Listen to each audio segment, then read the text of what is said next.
నమస్కారం. తూర్పుగోదావరి జిల్లా వార్తలు.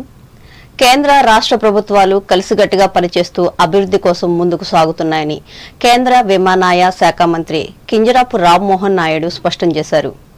రాజమహేంద్రవరం విమానాశ్రయం నుండి న్యూఢిల్లీకి నూతన ఎయిర్ బస్సును పార్లమెంట్ సభ్యులు దగ్గుపాటి పురంధరేశ్వరి, తంగెళ్ల ఉదయ్ శ్రీనివాస్తో కలిసి గురువారం ఆయన ప్రారంభించారు. ఈ సందర్భంగా జరిగిన కార్యక్రమంలో రామ్మోహన్ నాయుడు మాట్లాడుతూ రాష్ట్రంలో నూతన ఎయిర్పోర్టులకు ప్రతిపాదనలు ఇప్పటికే ఉన్న వాటిల్లో మౌలిక సదుపాయాలు కల్పించేందుకు చర్యలు తీసుకుంటున్నామని తెలిపారు. 2014 సంవత్సరం నాటికి దేశంలో 74 విమానాశ్రయాలు ఉంటే గత 10 ఏళ్లలో 158 విమానాశ్రయాలు ఏర్పాటు చేసుకున్నామని అన్నారు. అమరావతి అభివృద్ధికి, పోలవరం ప్రాజెక్టు నిర్మాణానికి, రహదారులు మరమ్మతులకు 15వ ఆర్థిక సంఘం నిధులు సమకూర్చాయని చెప్పారు. ఇక్కడ నుండి మరిన్ని ఎయిర్ సర్వీసులు ప్రారంభించేందుకు చర్యలు తీసుకుంటున్నామని పేర్కొన్నారు.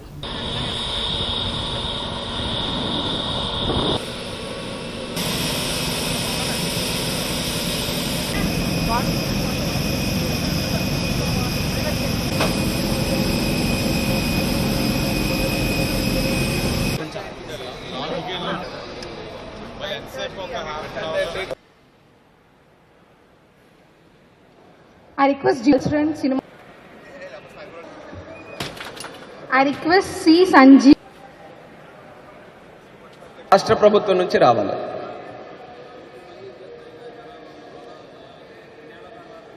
ఆంధ్రప్రదేశ్ రాష్ట్రానికి నూతన ఎయిర్పోర్ట్లు కావచ్చు, ఉన్న ఎయిర్పోర్ట్లో కెపాసిటీ బిల్డింగ్ కావచ్చు, దానితో పాటు కనెక్టివిటీ కావచ్చు, వీటన్నిటిని కూడా పెంచాలనే ఆలోచనతో చంద్రబాబు నాయుడు గారు కూడా ఎప్పటికప్పుడు గైడ్ చేయడం జరుగుతుంది. స్థానిక ప్రజాప్రతినిధులు కూడా మరి తరచూ చాలా పరిచయం ఉన్నటువంటి వాళ్ళు ఉన్నారు అందరూ కూడా. సో అందరూ కూడా ఆ ప్రాంతానికి సంబంధించి కనెక్టివిటీ ఏదైతే అవసరం ఉందో దాని మీద కూడా మాకు సలహాలు సూచనలు కూడా ఇస్తున్నారు. నేను ఎప్పుడైతే మినిస్టర్గా అయ్యాను, ఇప్పుడే పురంధేశ్వరి గారు కూడా చెప్పారు, ఆవిడ నాకు వచ్చి మాట్లాడినటువంటి మొట్టమొదటి మాట కూడా మాకు ఢిల్లీకి కనెక్టివిటీ కావాలి, దాని మీద నువ్వు ప్రయత్నం చేయని మొట్టమొదటి నుంచి అడిగారు. సో ఆ ప్రయత్నం కేవలం ఢిల్లీ వరకే కాదు, మొన్ననే మీరు చూశారు ముంబైకి కూడా ఒక ఎయిర్ బస్తో డిసెంబర్ 1వ తేదీన కనెక్ట్ చేశాం. అంటే రాజమహేంద్రవరం ఇప్పుడు మనకి దేశ రాజధాని ఢిల్లీతో కనెక్ట్ అయింది, ఆర్థిక రాజధాని ముంబైతో కనెక్ట్ అయింది, ఆల్రెడీ బెంగళూరుతో, చెన్నైతో, హైదరాబాద్తో కనెక్ట్ అయి ఉన్నాయి. అంటే దేశంలో ఉన్నటువంటి ప్రధాన నగరాలతో ఇప్పుడు రాజమండ్రి కనెక్ట్ అయి ఉంది. ఈ రోజు చూస్తున్నారు ఉభయ గోదావరి జిల్లాల నుంచి కూడా, ఉమ్మడి ఉభయ గోదావరి జిల్లాల నుంచి నాయకులందరూ కూడా వచ్చారనంటే వాళ్ళందరికీ కూడా ఇది చాలా ముఖ్యమైనటువంటి ఎయిర్పోర్ట్. ఇది కేవలం రాజమండ్రి సిటీకి సంబంధించినటువంటిదే కాదు, చుట్టుపక్కల ఉన్నటువంటి ప్రాంతాలకి ఎంతో మంది వినియోగిస్తున్నటువంటి ఎయిర్పోర్ట్. ఈరోజు తిరుపతితో పాటు ప్రధాన కేంద్రాలు మన భారతదేశంలో వారణాసి కానీ, షిరిడి కానీ, అలాగే జైపూర్ కానీ, గుజరాత్లో అహ్మదాబాద్ కానీ, ఇలాంటి నగరాలు వ్యాపార రీత్యా కూడా చాలా మంది ఇక్కడ నుంచి ప్రయాణం చేస్తుంటారు. వాళ్ళకి ఎటువంటి అసౌకర్యం లేకుండా డైరెక్ట్ కనెక్టివిటీ ఆ ప్రాంతాలకు ఇవ్వాలని కూడా కోరడం జరిగింది. ఈ కార్యక్రమంలో శాసనసభ్యులు గోరంట్ల బుచ్చయ్య చౌదరి, ఒత్తులు బలరామకృష్ణ, జ్యోతుల నెహ్రూ, నల్లమిల్లి రామకృష్ణారెడ్డి, మద్దిపాటి వెంకటరాజు, ముప్పిడి వెంకటేశ్వరరావు, ఎయిర్పోర్ట్ అధికారి ఎస్ జ్ఞానేశ్వర్లు పాల్గొన్నారు.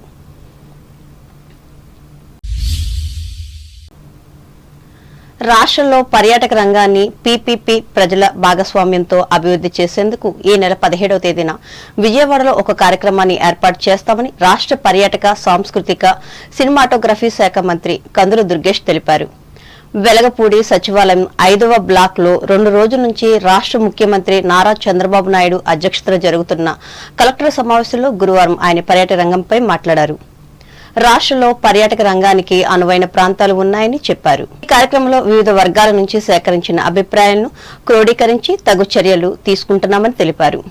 దీనిలో రాష్ట్రంలోని వివిధ జిల్లాల కలెక్టర్లు కూడా పాల్గొనాలని ఆయన వివరించారు. ఎవరైతే ఇన్వెస్టర్స్ కూడా వచ్చి మేము చేస్తాం పీపీపీ మోడ్ ఏదైతే తమరు చెప్పారో ఆ మోడ్ లో మేము ముందుకు వస్తాం అనేటువంటి మాటతో చాలా మంది అడుగుతుంటే దీనికి ఒక కాన్క్లేవ్ లాంటిది ఏర్పాటు చేస్తే బాగుంటుందని ఆలోచన చేసిన సార్. దాని ప్రకారం రేపు 17వ తారీఖు అనుకుంటున్నాం.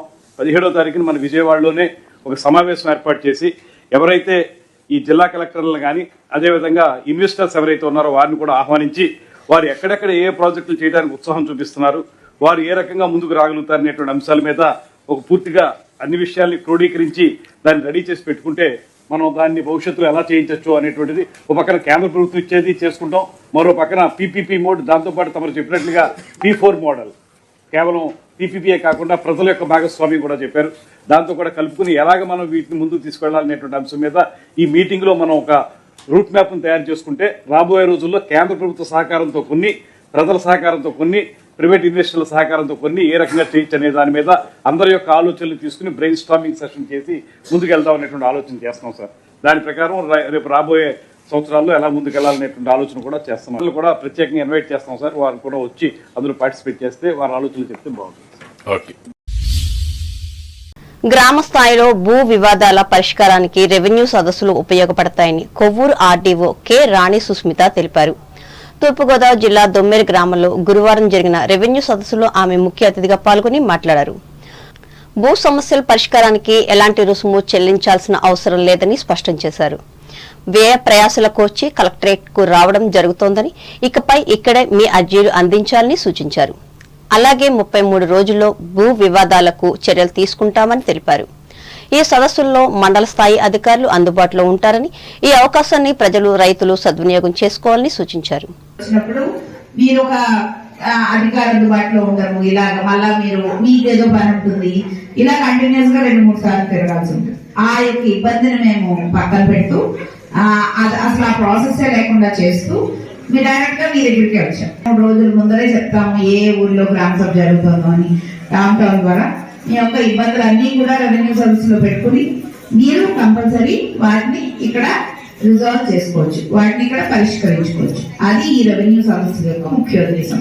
ఎందుకంటే మీరు అస్మార్ట్కి తిరిగి ఆఫీసులకు వచ్చి ఇబ్బంది పడే కన్నా అధికారులు అందరూ కూడా ఈ రోజు మీ ముందుకు వస్తారు. సేమ్ ఇలాగే జరుగుతూ ఉంటాయి. ఈ రోజు కూడా చూడండి, అందరూ ఉన్నారు, తప్పులు ఉన్నాయి అనేవి కూడా ఖచ్చితంగా చూస్తాం. ఇప్పుడు ఆయన వర్షం చెప్పారు, మరి అలా ఈ కార్యక్రమంలో deputy tahsildar M Durga Prasad, endowment అధికారి S Suryaprakash, survey DT S Krishna, గ్రామ సర్పంచ్ తానేటి కుమారులు పాల్గొన్నారు. రాష్ట్ర ప్రభుత్వం ప్రతిష్టాత్మకంగా చేపట్టిన రెవెన్యూ సదస్సుల ద్వారా గ్రామాల్లో పేరుకుపోయిన భూ సమస్యలను పరిశీలించుకోవచ్చని దేవరపల్లి మండల తహసీల్దార్ కె రాజలక్ష్మి తెలిపారు. మండల పరిధిలోని బద్దపురం గ్రామ పంచాయతీ కార్యాలయం వద్ద గురువారం నిర్వహించిన రెవెన్యూ సదస్సులో ఆమె ముఖ్య అతిథిగా పాల్గొని మాట్లాడారు. ఆధారాలతో కూడిన పత్రాలను అందజేసి సమస్య పరిష్కారానికి సహకరించాలని ఆమె సూచించారు. ఈ సమావేశంలో గ్రామ సర్పంచ్ కాట్రగడ్డ గాంధీ, జిల్లా మండల స్థాయి అధికారులు పాల్గొన్నారు. ఇదిలా ఉండగా దేవరపల్లి మండల పరిషత్ కార్యాలయంలో నిర్వహించిన సమావేశంలో ఎంపీడీఓ ఎస్ వేణుగోపాల్ రెడ్డి పాల్గొని పంచాయతీల అభివృద్ధికి గ్రామ కార్యదర్శులు, సిబ్బంది పాటుపడాలని ఉద్బోధించారు. ఈ కార్యక్రమంలో మండల పరిషత్ ఉపాధ్యక్షులు సాదే సుబ్బారావు, పంచాయతీ కార్యదర్శులు బి రామచంద్రరావు, నజీరుద్దీన్, ఎన్ రవికిషోర్లు పాల్గొన్నారు.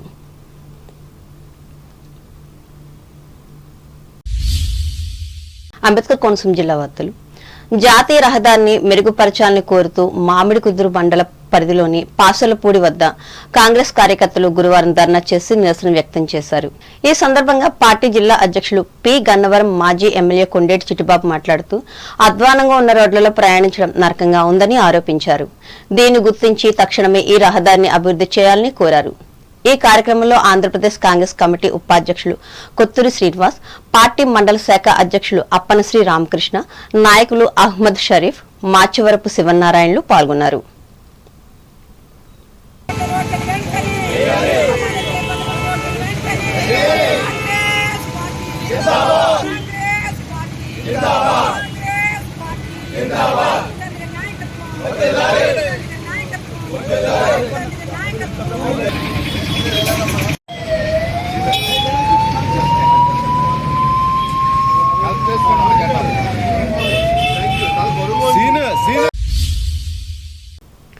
ప్రాథమిక వ్యవసాయ సహకార పరపతి సంఘాల కంప్యూటరైజేషన్ ప్రక్రియను ఈ నెలాఖరు నాటికి పూర్తి చేయాలని అంబేద్కర్ కోనసీమ జిల్లా జాయింట్ కలెక్టర్ టి నిశాంతి సూచించారు.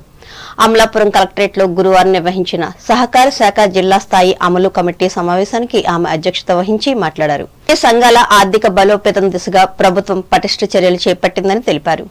మత్స్య, పశు సంవర్ధక విభాగాలలో మల్టీపర్పస్ సంఘాలను, పాల ఉత్పత్తిదారుల సంఘాలను ఏర్పాటు చేయాలని అధికారులకు సూచించారు. ఆత్రేయపురం మండలం లొల్లలాకుల వద్ద సంక్రాంతికి సరాద్దర్ కాటన్ గోదావరి ట్రోఫీ పోటీలు రాష్ట్ర పండుగలా చేపడతామని కొత్తపేట ఎమ్మెల్యే బండారు సత్యానందరావు తెలిపారు. గురువారం లొల్లలాకుల వద్ద పలు ప్రభుత్వ శాఖల అధికారులతో ఎమ్మెల్యే సమావేశం నిర్వహించారు. ఈ సందర్భంగా బండారు మాట్లాడుతూ సంక్రాంతి అంటే గోదావరి జిల్లాలకు ప్రత్యేక స్థానం ఉంటుందని, లొల్లలాకుల వద్ద పండుగ వాతావరణం నెలకొనేలా రంగవల్లుల పోటీలు, ఈత పోటీలు, గాలి పతంగుల పోటీలు, అలాగే కేరళ స్థాయిలో పడవ పోటీలు నిర్వహించి విజేతలకు బహుమతులు అందజేస్తామని తెలిపారు. వాడపల్లి శ్రీ వెంకటేశ్వర స్వామి వారి కొలువైన మండలం మన ఆత్రేయపురం మండలం. అదేవిధంగా కోడి పందాలకి, పూత రేకులకి, మామిడి తాండ్రకి, పచ్చళ్ళకి ప్రసిద్ధి పొందిన ప్రాంతం. ఇది టూరిజంగా ఇంకా ముందుకు తీసుకెళ్తాయి. అంటే కేరళ తరహాలో మరొక temple tourism, eco tourism, adventure tourism అంటే స్పోర్ట్స్, అవి అంటే వాటర్ స్పోర్ట్స్ కూడా పెట్టుకుంటే ఈ లొల్లలాకుల ప్రాంతాన్ని ఒక చక్కటి సుందరమైన ప్రదేశంగా, ఒక కడియం పూల తోటలాగా, లేదా రిసార్ట్స్ కూడా వచ్చేలాగా, లేదా వాటర్ రైడ్స్ ఇలాంటివి కూడా ఏర్పాటు చేసేలాగా, బోట్ స్టిక్కర్ కూడా అవసరమైతే రావులపాలెం నుంచి ఇటు సరదాగా అదే వాడపల్లి దాకా ఇక్కడ దాకా వచ్చేలాగా. అంటే ఇది మెయిన్ కెనాల్ పెద్దది, అది చిన్నది. ఈ కెనాల్ సూట్ అవుతుంది కానీ అది సూట్ అవట్లేదు. బోటు స్టాండర్డ్స్ కొంచెం పెట్టడానికి అంటే వైబుల్ అవుతుందో లేదో స్టడీ చేస్తున్నారు.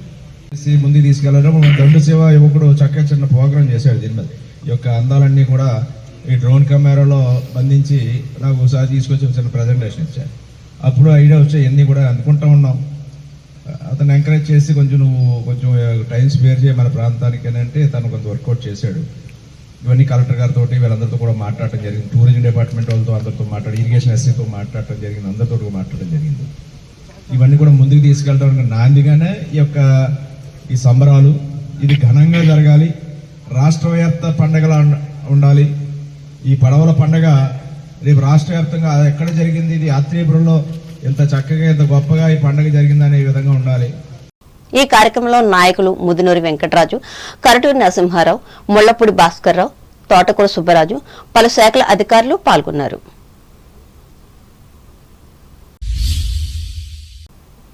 పి గన్నవరం నియోజకవర్గంలోని మామిడికుదురు మండలం అప్పనపల్లి శ్రీ బాలబాలాజీ స్వామివారి ఆలయ 2015 ఆంగ్ల నూతన సంవత్సర క్యాలెండర్ను ఈ నియోజకవర్గ ఎమ్మెల్యే గిడ్డి సత్యనారాయణ గురువారం ఆవిష్కరించారు. ఈ మేరకు ఆలయ ప్రాంగణంలో కూటమి నాయకులు, దేవాలయ అధికారులు, సిబ్బంది సమక్షంలో వీటిని విడుదల చేశారు. వార్తలు ముగించే ముందు ముఖ్యాంశాలు మరోసారి. వైఎస్ఆర్ కాంగ్రెస్ పార్టీ సభ్యత్వానికి రాజీనామా చేసిన భీమవరం మాజీ ఎమ్మెల్యే గ్రంథి శ్రీనివాస్. అధికారంలోకి వచ్చి 6 నెలలైన కూటమి ప్రభుత్వం గణనీయంగా సాధించిన అభివృద్ధి, తణుకులో ప్రకటించిన ఎమ్మెల్యే ఆరిమిల్లి.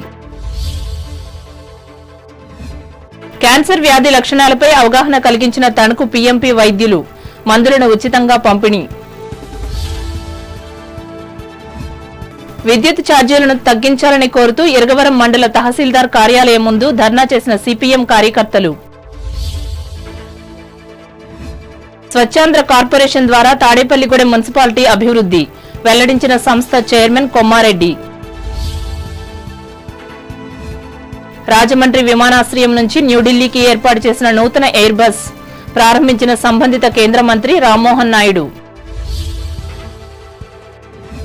పర్యాటక రంగాన్ని ప్రజా భాగస్వామ్యంతో అభివృద్ధి చేసేందుకు కృషి, వెలగపూడి సచివాలయ సభలో స్పష్టం చేసిన రాష్ట్ర మంత్రి కందుల.